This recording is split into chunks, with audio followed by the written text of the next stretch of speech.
Sì, sì.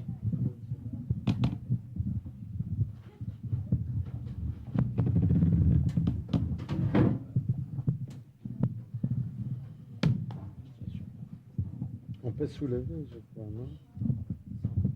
Voilà.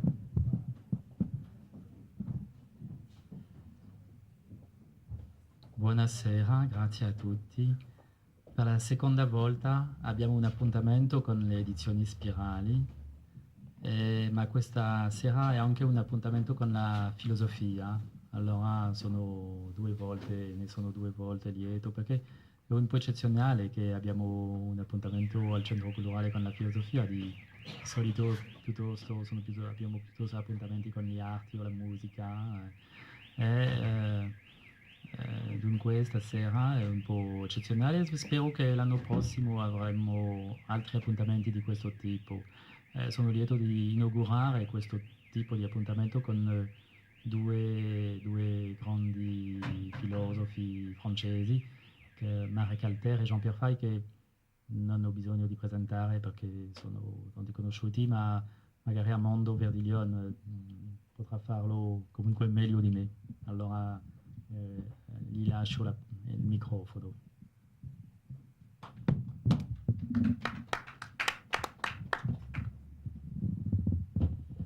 Ringrazio il direttore del Centro Culturale Francese per l'ospitalità in questa occasione che di grande interesse, così si annuncia, per due volumi che escono adesso in Italia e che sono usciti non molto tempo fa in Francia.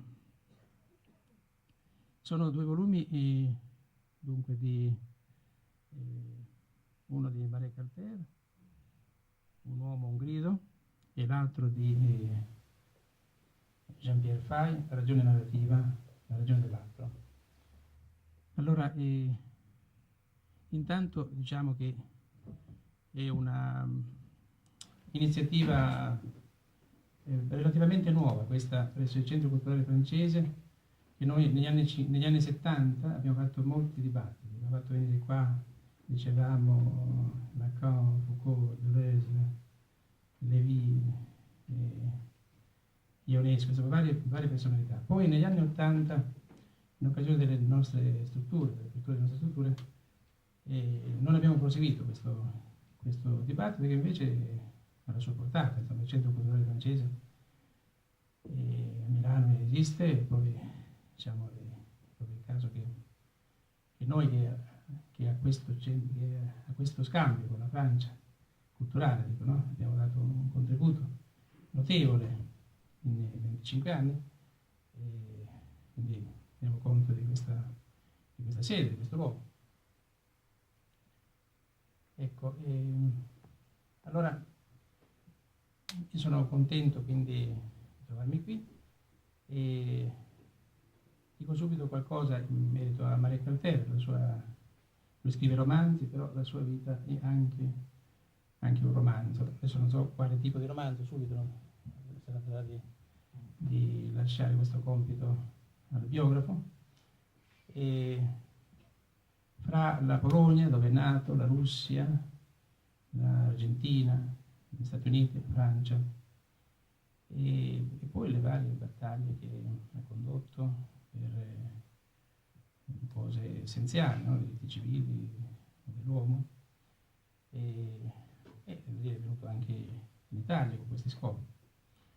Poi era pittore, i suoi quadri sono in varie parti del pianeta, anche a Roma con l'ambasciata israeliana, ho visto qualcuno, e da un certo punto in poi invece ha lasciato interamente questo settore, no? Mi sembra, senza riprenderlo per ora, della pittura, e dedicarsi alla scrittura. Dunque, non è nato scrittore, non si è formato come scrittore, e scriveva però articoli, no? Articoli sui giornali, e a un certo punto un direttore del giornale francese, Vincent Pontet, no?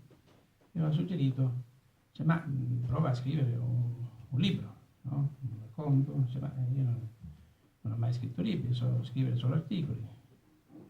E allora è un libro, considera un libro come un lungo articolo. Oggi, quando noi abbiamo pubblicato la prima volta Argentina, era l'Italia come scrittore sconosciuto, Maria Cartera.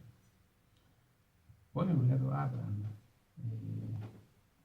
Il Folle e i Re, e mi pare che man mano quindi ci sia stato un successo senza dubbio notevole, per quanto in termini culturali proprio, no? Non solo giornalistici, cioè è di grande richiamo, e viene accolto la sua immagine positiva senza, mi pare, senza riserve, no? In Italia. Cioè in Francia è amato, però in Francia ci sono aspetti contrastanti, no? Ecco, in Italia è accolto senza riserve.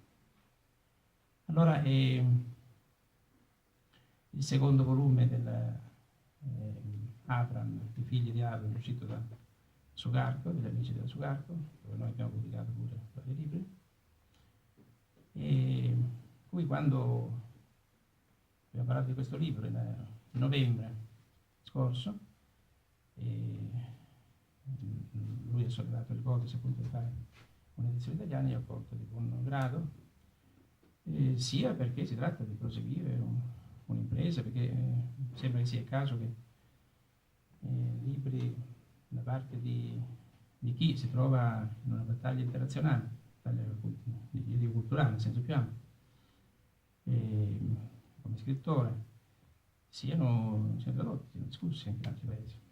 Negli anni 80 con Levia, Prendesi e altri ha fondato il SOS Razzismo, e oggi si parla di lui anche rispetto a questa università francese a Mosca e a San Pietroburgo.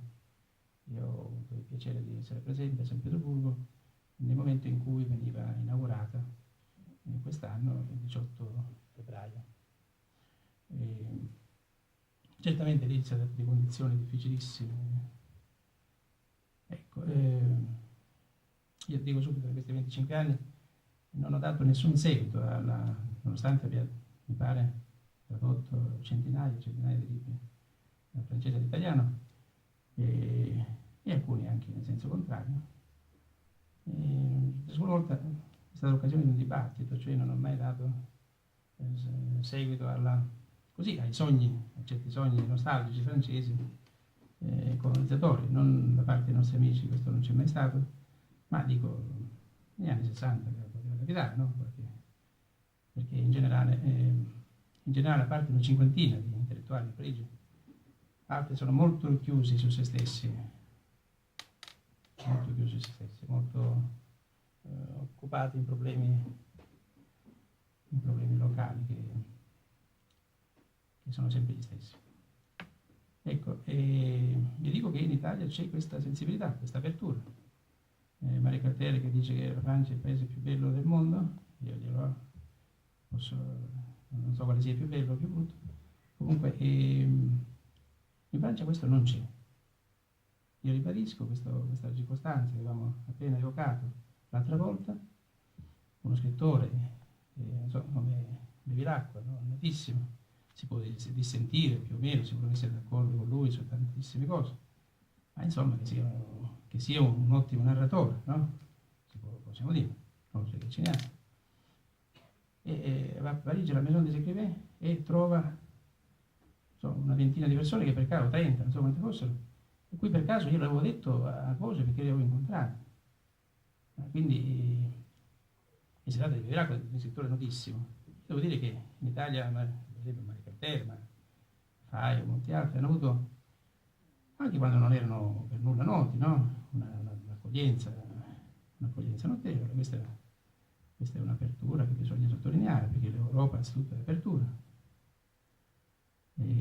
Siamo alla vigilia di questo congresso di San Pietroburgo, tra 10 giorni circa, e pertanto è il caso di sottolineare questo aspetto di apertura e squarcio da parte dell'Europa. Ecco, questo per quanto attiene a Mario Castelli, che ringrazio anche per la solidarietà di questi anni. Ecco, Jean-Pierre Fay era venuto da noi a un congresso, pare che fosse la violenza, no? Il congresso della violenza che era nel novembre del 77, dopo il congresso di Bologna, dopo l'appuntamento di Bologna, no? Degli autonomi, e dopo la Biennale del Dissenso, che era nell'ottobre. In novembre noi abbiamo fatto questo congresso, la violenza, il titolo La violenza a Milano. Eravamo quindi alla vigilia poi del rapimento di Moro, insomma, in una fase terribile, ma insomma quella era terribile, ma quella che qui ci troviamo adesso non lo è certo da meno. Si tratta di questa terribilità, di analizzarla, di cogliere dove va il disagio. E la via che noi abbiamo scelto oltre 20 anni fa è la via culturale, e la scegliamo ancora adesso, perché per la cultura ci sono oggi aperture, spazi certamente significativi. La cultura che ha fatto egemonia, che ha fatto blocco per oltre 40 anni, non c'è più, si è volatilizzata, non c'è più nemmeno l'egemonia. Ci sono coloro che occupano certi posti, ma insomma non trasmettono nulla, non dicono nulla. Allora questi spazi ci sono cose inquietanti, no? Certamente, in questo periodo. Inquietanti, noi c'era una città, dicevamo mi pare a Milano, no? 15 giorni or sono, c'era Bernardi Levi, qui non sarebbe il caso, non è interessante, no? Trovarsi nell'alternativa tra purismo e corruzione, perché questa alternativa che che non ci sia ben altra cosa, che ci sia l'altro, no? Il fatto che questa alternativa, no? tra purismo e corruzione, che è quella che porta sempre ai fascismi, no? Ecco, quindi noi siamo in queste basi, no? Della Mediterranea, della civiltà europea, oggi planetaria. L'Europa non è un continente. Ecco, e intorno a queste basi ci interroghiamo, queste radici però non radici, ecco qui, non base, diciamo nella parola. Non cerchiamo nessuna origine. L'originario è senza origine. Cioè non cercare l'origine, rivendicare l'origine, questa è la via del razzismo stesso, che porta all'aver ragione, no? Sull'altro, no? Allora questo è un libro di Fay, è certamente tra i più interessanti. L'affinità tematica di dibattito è quella stabilita dalla scrittura. L'ebreo, il cattolico, lo slavo, l'arabo, non più come religione, come istanze culturali, come materiali per noi, no? Ma qui ci sono basi davvero essenziali in questo libro di Jean-Pierre Fay, la ragione narrativa e la ragione dell'altro. E è curioso che noi ci siamo rincontrati durante gli ultimi 7 anni, soprattutto, no? Quindi dopo una lunga pausa. E devo dire che questo incontro è un incontro effettivo, un incontro sul terreno della ricerca, dell'elaborazione teorica, un incontro nell'essenziale. E c'è una confluenza, no? Un dibattito che si è instaurato in questi anni e che in questo libro trova qualcosa di essenziale da cui partire, da cui confrontarsi. La ragione narrativa, quindi mentre la ragione ontologica, no? La ragione tanatologica, no? C'è la ragione tanatologica e la ragione narrativa. Le idee. Ecco, qui c'è per noi abbiamo letto e continuiamo a leggere Bruno, Levico. Cito solo questi esempi, perché sono gli esempi di quanto è stato cancellato in tanti anni, no? Cancellato man mano. Quindi noi oggi forse possiamo cominciare balbettando a leggere Vico, a leggere Giordano Bruno ancora più complesso. Certamente questo è un libro che ci ritrova in questo sentiero, ma per chi dunque, per noi che leggiamo Bruno e Vico, ecco, questo è un libro molto vicino, proprio come, ripeto, affinità di ricerca, di indagine, molto ampia. Intanto Jean-Pierre Fay è una delle pochissime persone erudite a Parigi. Mi spiace dirlo, ma mi fa piacere dirlo. Sono molti amici che sono colti, sono brillanti, molti amici sono brillanti. Ma lui è di una vastissima erudizione, ma una erudizione non casuale, lui segue la sua indagine, la sua narrazione, no? Il racconto, perché è anche un racconto questo libro. Cioè è un libro filosofico, ma è un romanzo filosofico. Non a caso, accanto a questo libro, Jean-Pierre Fay scriveva La Grande Nappe, no? Un romanzo che è uscito un mese fa e che ha le stesse dimensioni.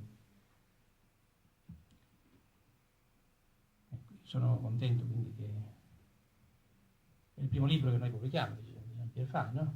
Mi pare che partiamo da un libro importante. Ecco, e può considerarsi rispetto a quello pubblicato da Feltrinelli, se quello è il volume 0, questo come volume 1. Ecco, quello pubblicato da Feltrinelli è il libro intorno all'analisi dei linguaggi totalitari. Ecco, questo è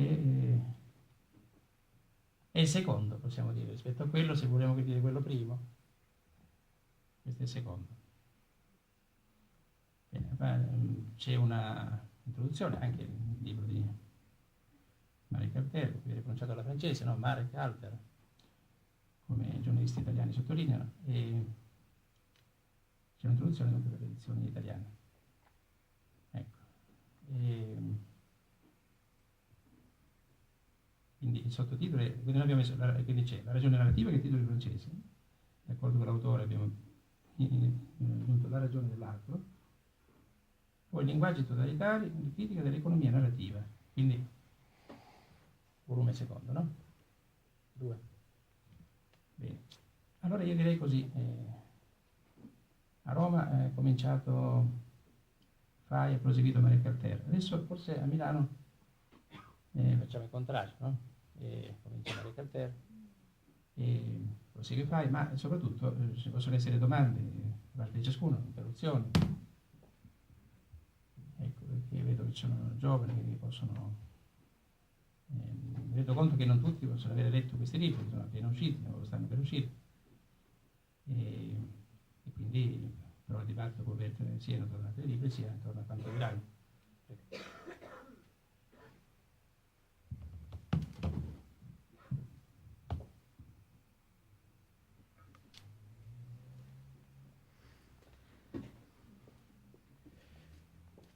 Et Armando Verdiglione nous a organisé, à Jean-Pierre Fay et à moi-même, un sort de duo où on chante à deux.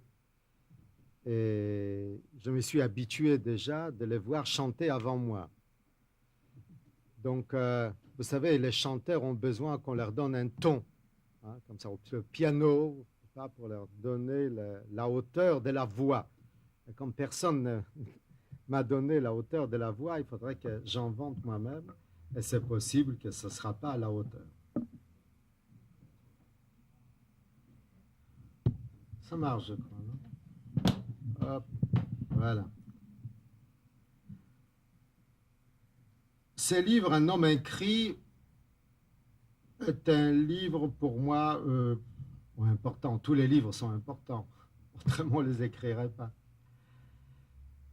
Il est important parce que il m'a obligé de m'arrêter de courir le temps d'un livre.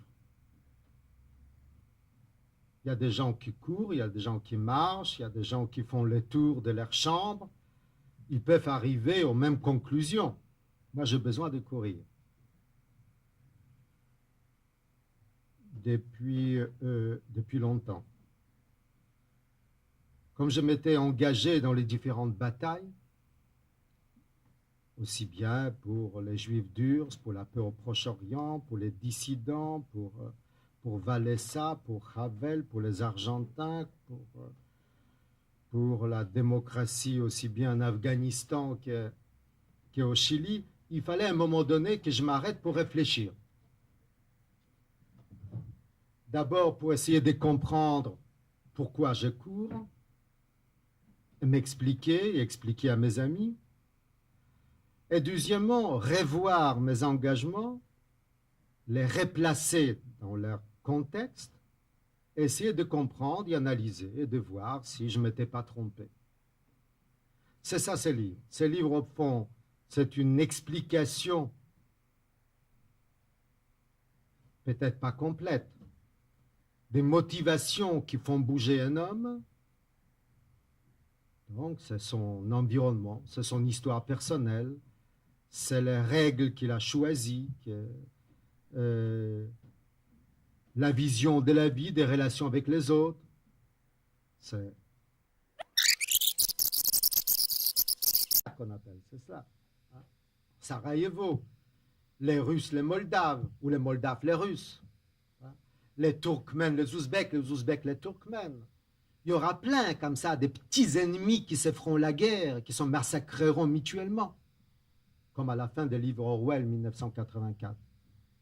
Mais ce qui peut arriver de pire, c'est que comme les choses ne vont pas comme on voudrait, qu'on commence à chercher des ennemis dans notre maison, dans notre rue, d'où les retours de racisme.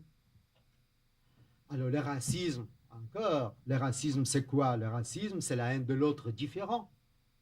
Et chaque fois quand cette haine de l'autre différent s'installe, on expulse l'autre. C'est terrible, on l'expulse. En France, dans les années 30, on a expulsé 400 000 Polonais. Qui dit mieux? Qu'on a fait venir avant pour travailler. Et quand Saint-Exupéry a vu ces enfants polonais nés en France, qu'on renvoyait chez eux en Pologne, c'est là où il a écrit cette fameuse phrase, c'est l'enfant Mozart qu'on assassine. Il avait l'impression qu'on assassinait l'enfant Mozart à nouveau. Ça peut arriver ici en Italie, en France, ailleurs. Mais le plus grave, c'est les Juifs. Parce que lui, il n'est pas étranger. Lui, il est italien depuis toujours. Il est français depuis toujours. Il est russe depuis toujours. Il est là, il ressemble comme deux gouttes d'eau à son voisin.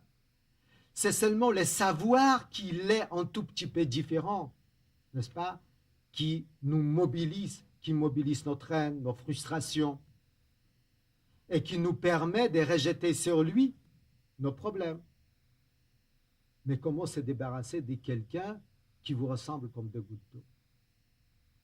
On ne peut pas l'expulser. L'expulser où? Il y a certains juifs qui sont en Italie avant les Italiens. Il y a certains juifs en France qui étaient français avant que les Bretons et les Normands ne deviennent français. L'expulser, on ne peut pas. Mais si c'est le mal, si les juifs représentent le mal que nous portons en nous, imaginons une seconde, si on pouvait s'en débarrasser, alors on se purifierait, on resterait parfaitement bon. C'est pour ça qu'on brûle les juifs, comme on brûlait les sorcières, pour se purifier. On n'en est pas encore là, Dieu merci. Les pogroms, on ne les organise pas encore, personne ne les pense. Mais penser l'histoire, c'est de la prévenir. C'est de voir les conditions dans lesquelles certains événements naissent, se propagent, s'accomplissent. Et c'est vrai que tout est là pour que les racismes que nous avons combattus depuis 50 ans, l'antisémitisme que nous avons cru à un moment donné qu'il a disparu, n'est-ce pas, dans les fours d'Auschwitz. Ben, il n'est pas impossible que tout ça, ça revienne. Parce que nous n'avons pas de réponse aux problèmes qui se posent à nous. Nous n'avons pas.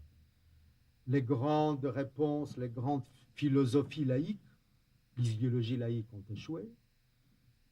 Il reste la religion. Quand la religion n'a pas de concurrent, quand elle est seule sur le marché, elle a tendance à devenir totalitaire. Regardez ce qui se passe en Pologne. On essaie de réintroduire le catéchisme dans les écoles, on essaie d'imposer les lois de l'Église, n'est-ce pas? Les Polonais, tant qu'il y avait une concurrence, il fallait être meilleur, plus généreux que le communisme, l'Église a joué un rôle de libérateur. Aujourd'hui, l'Église commence à jouer le rôle d'esclavagiste. Elle essaie de transformer les Polonais à des sujets de l'Église. Et les Polonais résistent. Je ne veux pas parler de l'islam. L'Iran, on voit le fondamentalisme. Donc, nous rentrons dans une époque dure, difficile, pas désespérée, puisque nous avons déjà vu et vécu des époques aussi dures et plus dures peut-être. Et nous sommes toujours là. Nous parlons. C'est pour ça que parler est si important. Mais parce que je sens qu'on doit affronter, qu'on va affronter un monde différent, plus aussi accueillant qu'il n'était jusqu'à aujourd'hui, que je me suis dit, arrête-toi une seconde, réfléchis sur ce que tu as fait et ce qu'il reste à faire.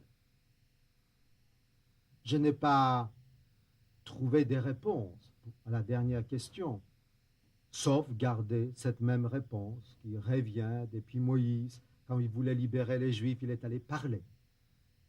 Pas parler n'importe comment. Je vais terminer avec cela. Armando a dit que j'ai créé 2 universités françaises, l'une à Moscou, l'autre à Saint-Pétersbourg. Ce n'était pas facile dans un pays qui n'a pas de règles, il n'y a pas de loi, où une constitution a été abolie, l'autre pas encore inventée. Mais c'est avec Andrei Sakharov que nous avons réfléchi ça. On s'était dit il faut absolument qu'on donne le désir, qu'on suscite les désirs chez les jeunes, le désir de la démocratie, qu'ils n'ont jamais connu d'ailleurs.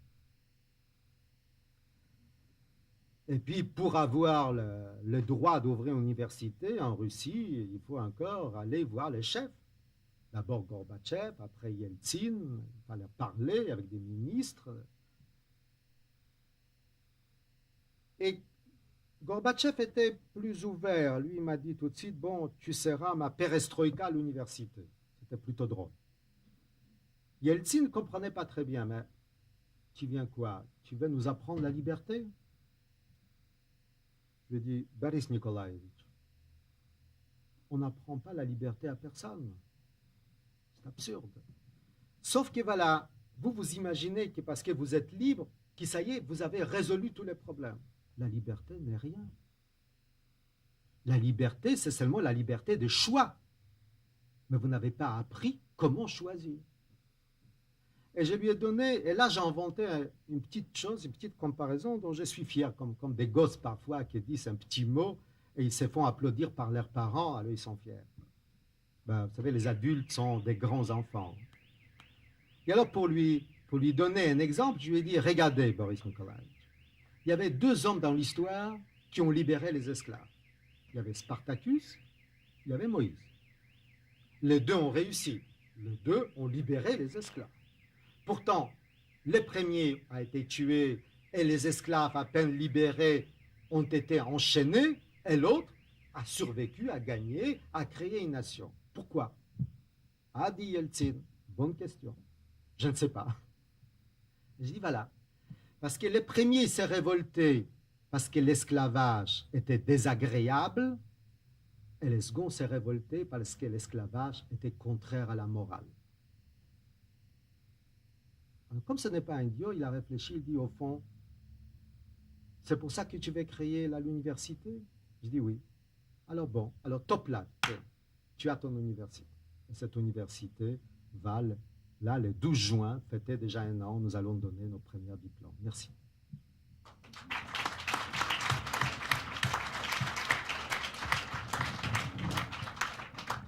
Mi rendo conto che l'intervento di Maria Cartere è suonato come una conferenza, per cui adesso è un po' difficile proseguire. una conferenza con molti sogni, no? Allora aspettiamo che gli amici escano, così poi riprendiamo. Allora tutti coloro che vogliono uscire escano subito, così poi riprendiamo. C'est très bien. Très, très bien.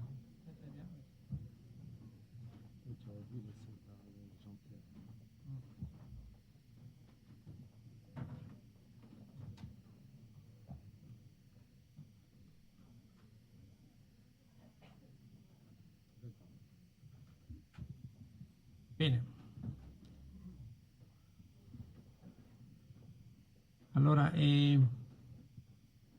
riprendiamo quindi il nostro lavoro. Con Jean-Pierre Fay ho accennato prima all'importanza del suo libro. La storia di Fay è un intellettuale molto interessante e a proposito di università ha fondato, come ultima cosa che ha fondato, questa Università Europea di Ricerca a Parigi, con cui collaboriamo per il congresso che si terrà a novembre, a fine novembre, dal titolo L'Europa del secondo Rinascimento. Prego. Oui, eh bien, Marek, tout à l'heure,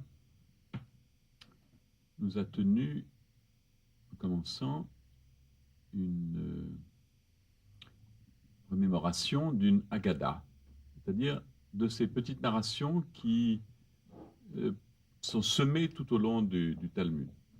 Car le commentaire de la loi hébraïque n'avait d'autre moyen d'être éclairci que par des séquences narratives.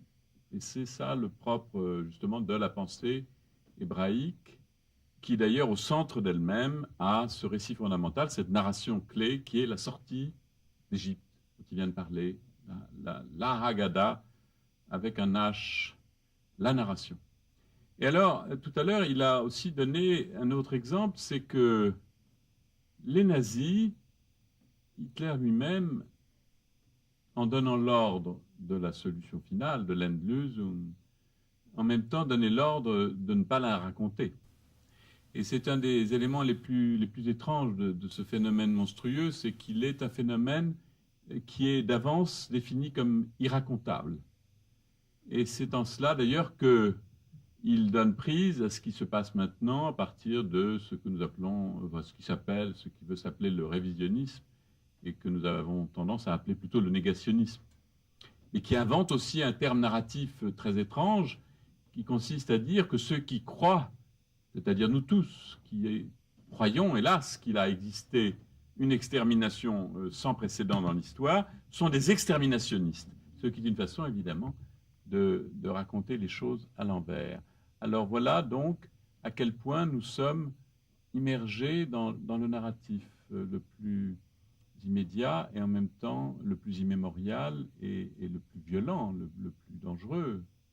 Il y a un autre exemple qu'il a donné, que je trouve le plus beau, c'est l'histoire de Marek Alter bis, si je puis dire, celui de Pologne, parce que voilà quelqu'un qui est là-bas et qui, sans le savoir, subit dans sa vie privée, quotidienne, des effets narratifs incompréhensibles. Parce que tout ce qu'on raconte de mal sur Marek, ici, présent, celui-là, lui est retombé dessus sans qu'il sache pourquoi ni comment.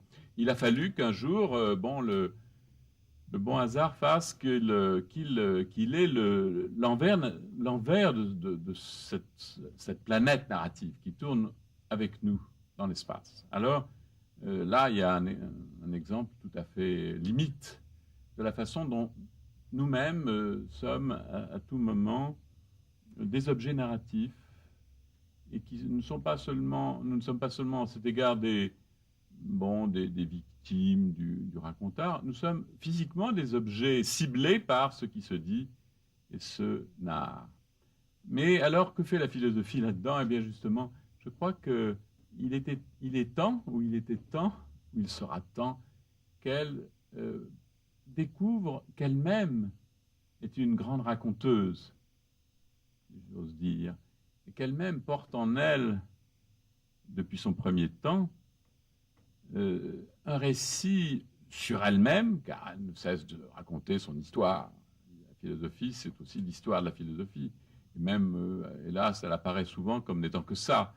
Mais en même temps, tout en se racontant elle-même, elle raconte autre chose. Elle raconte le monde.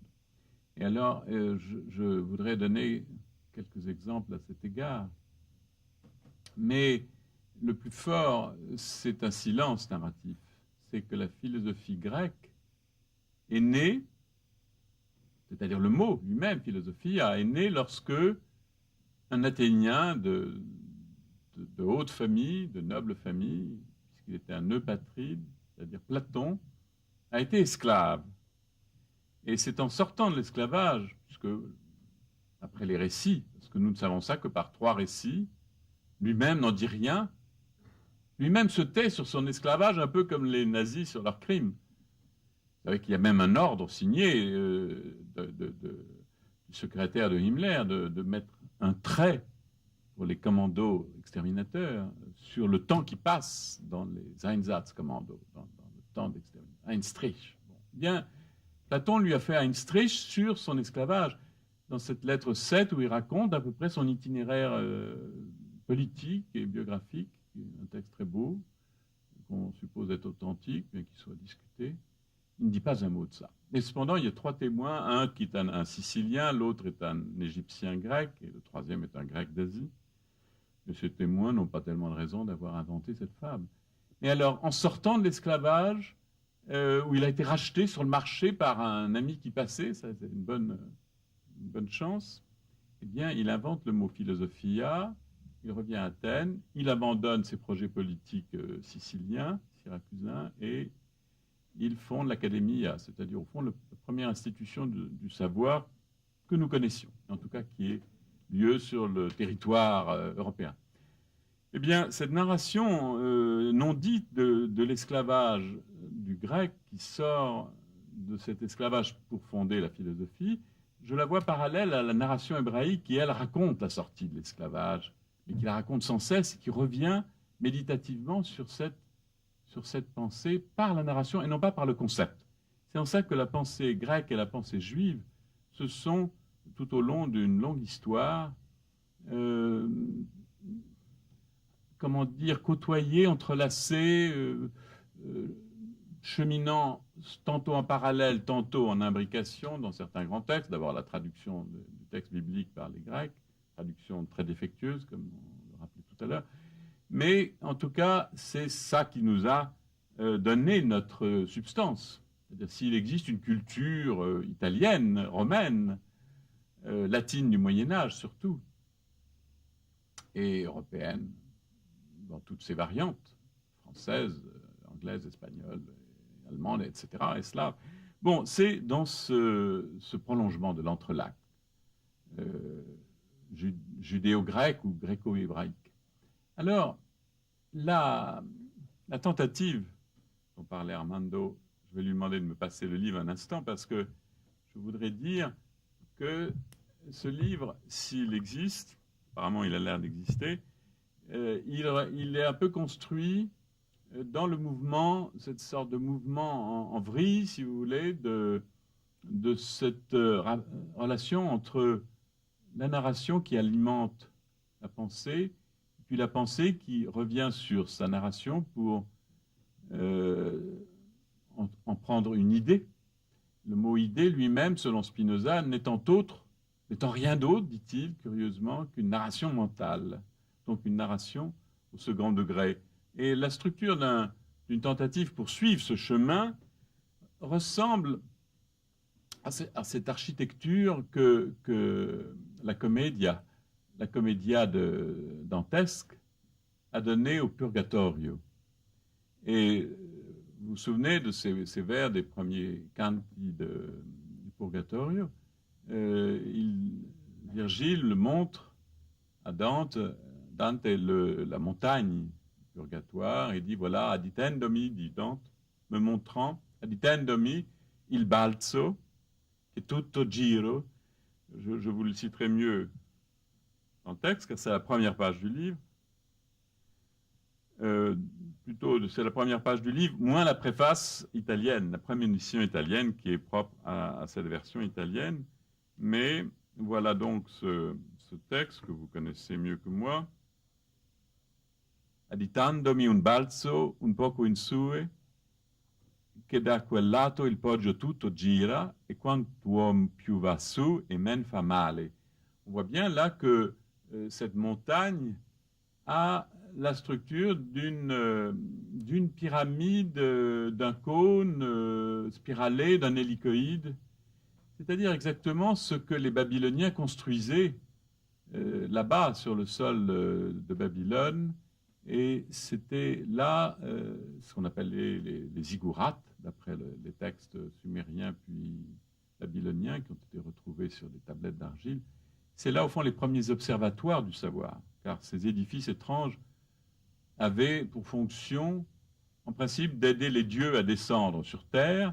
Ça avait en tout cas la fonction d'aider les hommes à regarder le ciel et à observer les mouvements astronomiques, c'est-à-dire à avoir la première perception d'une régulation de la nature, ainsi que le travail scientifique, le travail de la raison s'est fait sur ces sortes d'étages. Et il y a d'ailleurs un minaret construit par un calife un peu étrange au-dessus de Bagdad qui a repris exactement cette forme babélique de la tour spiralée.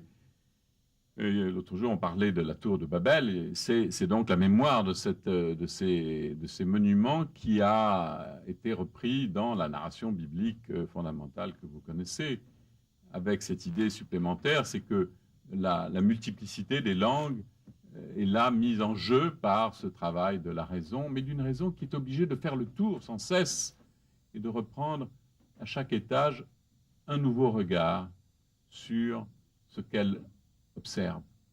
Alors, je voulais seulement simplifier les choses parce que nous n'avons pas beaucoup de temps. Je voudrais vous donner peut-être 3 exemples de cette aventure narrative de la philosophie.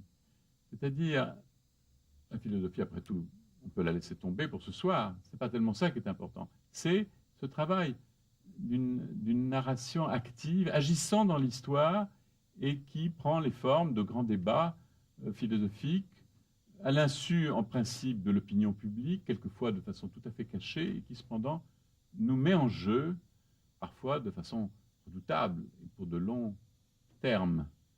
J'en prendrai 3 exemples, très vite, et puis on pourra peut-être en discuter. L'un d'eux, c'est un philosophe qui est actuellement plus fameux que jamais, et dans tous les pays de plus en plus respecté, bien que soit peut-être là le philosophe parmi tous qui mériterait certainement d'être examiné de façon très critique. Et c'est en tout cas la pensée en France, le travail scolaire de la philosophie en France, qui a contribué à le réhabiliter après la guerre mondiale. C'est le fameux Heidegger, qui est en quelque sorte une sorte de père de la philosophie française d'après-guerre, au moins pour certains, alors que si on regarde de près ce qu'il écrit sur la métaphysique, sur le nihilisme, à partir de 1934-35, en fait, c'est le récit de son interaction à la fois complice et angoissée avec le Troisième Reich. Il y a une espèce de dialogue forcené entre lui et ses compagnons de propagande de la première année du nazisme, en particulier un certain recteur que j'appelle K, parce que ça a un côté kafkaïen, recteur K, et son camarade de combat, son Volksgenosse, comme on le dit dans cette terminologie nazie très barbare, où il est spécifié qu'aucun Volksgenosse ne peut être juif, et réciproquement. Donc, son compagnon de combat idéologique de l'année 33, tout à coup, se retourne contre lui dans l'année 34, l'attaque bassement, d'abord par des dénonciations secrètes que nous avons retrouvées parce que ça a été publié par le Centre de documentation juive contemporaine, ça a été une bonne chose de faite. Et ainsi, on a la clé de ce que Heidegger, qui voulait être le philosophe officiel, le philosophe du national-socialisme, s'est trouvé court-circuité par ses propres d'alliés qui ont commencé contre lui une étrange campagne où il est accusé d'être un nihiliste métaphysique. C'est-à-dire, ajoute le texte, car après ça devient un article public, c'est-à-dire ce que les littérateurs juifs, justement, représentaient auparavant parmi nous. Auparavant, vous voyez ce que ça veut dire en 1934? Ça veut dire, bon, ce temps est passé, maintenant ceux-là ont disparu, et celui-là fait partie peut-être de ces gens qu'il faut surveiller. Donc il est soupçonné d'être un jüdischer Literat, un littérateur juif, parce qu'il est un nihiliste métaphysique. Bon, alors cette phrase terrifiante, évidemment, a dû lui faire passer quelques nuits de sueur froide. Et à partir de là, on découvre que tout son discours est absolument déduit de cette proposition étrange et absurde que la métaphysique est nihiliste. Bon, on ne va pas entrer dans le débat de cela, mais la métaphysique, vous savez qu'elle est attribuée à Aristote, en tout cas c'est le condensé de la pensée athénienne, platonicienne et aristotélicienne, et en fait le mot métaphysique lui-même est fixé par les philosophes arabes, judéo-arabes, d'Espagne, d'Andalousie, qui a